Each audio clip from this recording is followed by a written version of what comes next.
Most of us fail in life because we're afraid of what everyone around you is thinking. That's 100% truth. So we live by the narrative of other people. A lot of us who are negative people, all we do is project how we feel on other people. So what happens is there's a lot of negative people walking around the planet Earth who are afraid to try. Because a lot of people are very negative in this world. So we are afraid to fail. Why? I told you, man. Shouldn't even try it, dude. Just chill out, relax. Why are you so crazy? Why are you so obsessed? So all that stuff drives the quitting mind, I call it. The mind wants to quit. The mind's tired. The mind's tired. The mind's deserving. The mind thinks it's very deserving. So yes, the biggest problem in this world is other people in your head. They are puppet mastering you pretty much on your life. You want people who are honest with you, who are going to tell you what is honest. Honest and truthful people. So someone who's honest and truthful, who has lived and is accountable for their own personal life, that's who you want in your corner. Say, hey man, you know what? You're pretty dumb for doing this, dude. Like, this is not smart. Or you're being a turd today. You're not getting after it. That's who you want in your corner. Because how am I going to respect you if you're not grinding every day? And I don't mean working out, getting to the gym. Really going out there and grinding. So if you don't know how I'm living my life, how am I going to respect you? So you have to be a hard worker, period, dot. That's where I gain respect for you. So if you're working hard every day, now you have an opinion in my eyes. But if you're just a guy who talks shit and you live this life of talking shit, come on, dude. I understand one thing. You're just talking shit. But if I see you every day of your life trying to be better, every day going through all the wickets to be better, you got my attention. I respect you now. We're all unique in our own right. You can't be muffled. You can't be muffled by these different voices in your head or these different people who doubt you, whatever. Over a period of time, you become the disturbance in your life because you allow all these disturbances to get in your head. Therefore, you have all this shit going on, but you become your biggest bully. And once that happens, it's over. Once that happens, it's over because all you have in your mind literally on a loop is negative self-talk. And once that negative self-talk is on a loop, it's hard to get out of it. You have to constantly rewrite your book every day of your life. These are conversations I have with myself. And I say it everywhere I go. The most important conversation one you have with yourself. You live with it every single day. But most of our conversations are not the right ones. They're not the ones that are going to push us to the place we need to go. They're the ones that are going to keep us sitting in that toxic environment that you've helped create and everybody else helped create, and you just live in it. You live in that muck, and that conversation just plays in your head. That becomes you.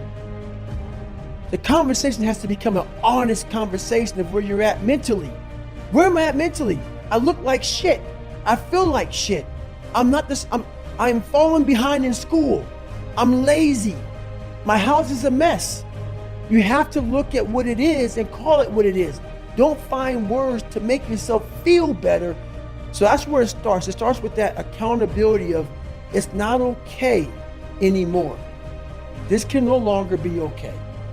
And calling yourself out for exactly what you are and exactly how you need to fix it.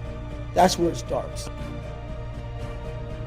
When you get to the point where you really don't care, you become very, very dangerous. When you don't care about other people and how they view you, about how you walk, how you talk, how you dress, where you want to go with your life. Because I realized once I was talking to myself the right way and all this shit wasn't in my mind, wow, I went from this piece of shit kid who thought he was dumb, not successful, insecure, who stuttered when I first saw somebody, to a person who can now do all these things just because I now control my own mind. Everything about it is accountability. Everything about it is self-discipline. Everything about it is no one's gonna save you. No one's gonna come out of the woods and say, hey, I got your back, man. I wanna take you from all this shit. Some people get that, but very few of us do. So the only person coming to save you is yourself. Don't look around the corner hoping, I want to sit on this couch and hope for a miracle. It might come to that 1%, but it ain't coming to most of us. So you better start getting to work. Never stray from the way. That's what this is about. Because there is a path. There is a way. And you know what that way is. You know what you should be doing. And it's hard to stay on that path because it is the path of discipline and discomfort. But it is the right path. And you know that. And it is that path that will ultimately lead you to where you really want to be, so that you can live and you can die without regrets. I think a lot of times people are trying to find the path and they're looking all around different places and different people and different influences. But man, I think so often that path, you know what the path is, and people know what they're supposed to be doing, but they just don't get on the path and stay on the path. Days where I veer off the path and onto the slippery slope of weakness, it isn't discipline's fault.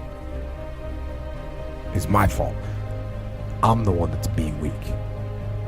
I'm the one that's not holding the line. I'm the one that is deciding to take the short-term gratification instead of the long-term domination. When laziness creeps in, it's not discipline that opened the door. It's me. It's me rationalizing and explaining and justifying that laziness.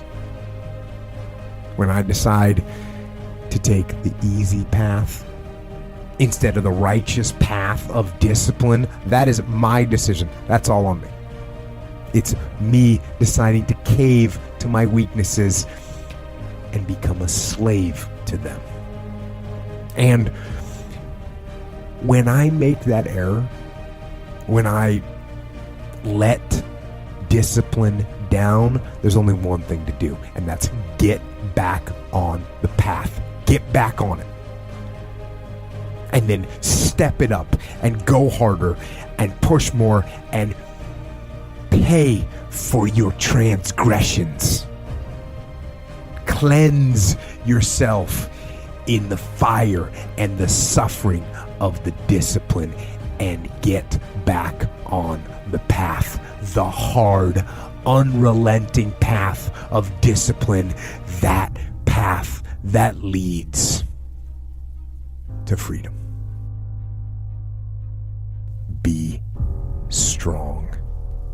Train your physical strength and exercise your mental strength by doing the right things, the hard things. The things you know you're supposed to do. Do them. And be as strong as you can mentally, physically, and emotionally.